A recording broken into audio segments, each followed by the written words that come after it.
Hello, guys.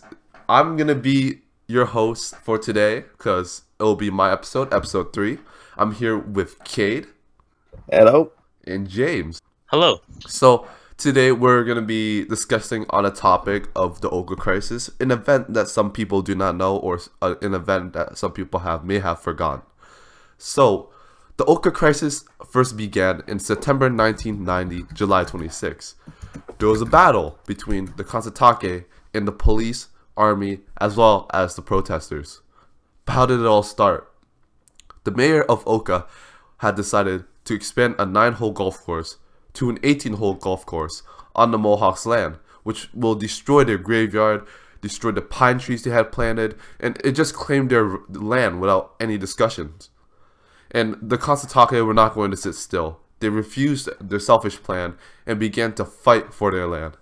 The situation escalated from blocking highways and bridges to the death of an SQ Corporal, Marcel Lemay, after a gunfight.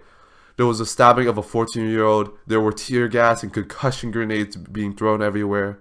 And then finally, on September 26, after 78 days, the battle had ended with the Kansatake surrendering.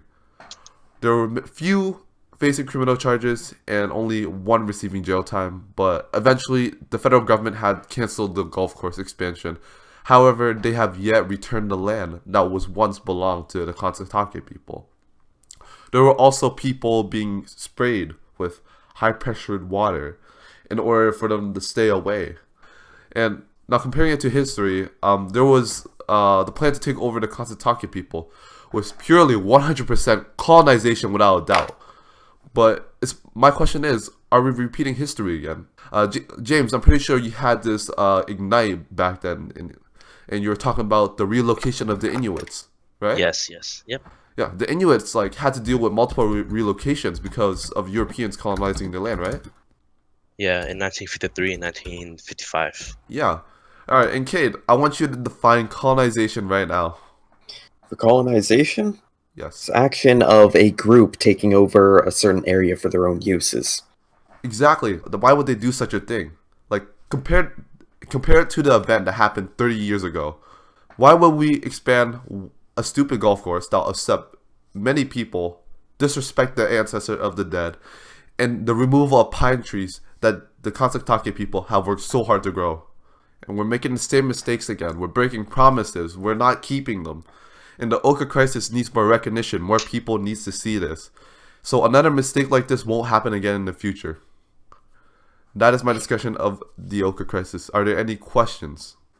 All right. So earlier in here, you mentioned SQ Corporal Marcel Lemay. Yes. What is the SQ? So the SQ is the police from Quebec. They're there to fight for the golf course. They're helping the government, helping the mayor. They're trying to take their land, and they're part of it. This was all taking place in Quebec, by the way. So they're the Quebec Provincial Police. Yes. Okay. So are there any questions? No? Alright, so that's it for this episode, for episode 3. Be sure to check our SoundCloud and YouTube for more episodes, and good day to you all. Enjoy. Good day.